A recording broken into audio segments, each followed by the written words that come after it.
আর এখানে দেখেন যেটা আমার কেবলমাত্র একটি চাকরি নয়, এটি ব্যবসা করার একটি গুরুত্বপূর্ণ উপাদান। আমরা প্রতিনিয়ত সবাই কিন্তু কোনো না কোনো ব্যবসার সাথে জড়িত হই বা হয়ে আছি। ঠিক আছে না? তো তাদের এই ব্যবসা প্রক্রিয়া সম্পর্কে জানার জন্য হলেও কিন্তু এটা আমাদের জন্য জানা জরুরি।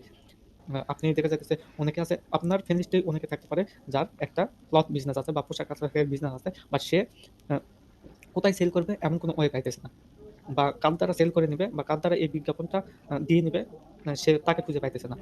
কিন্তু ওই যে বিশ্বাসযোগ্যতা সেইটা নাই। তো এরকম অনেক প্রতিষ্ঠানের সাথে বা নিজেও যদি ফিউচারে কখনো ব্যবসা করতে চান সেক্ষেত্রেও কিন্তু অনেক অপরচুনিটি আছে। আমি যেটা বললাম ডিজিটাল মার্কেটারটা কি?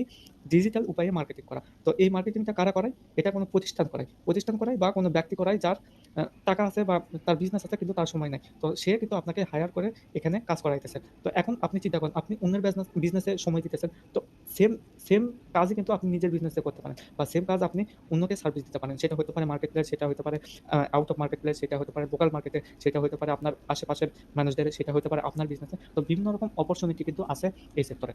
তো আশা করি বুঝতে পারছেন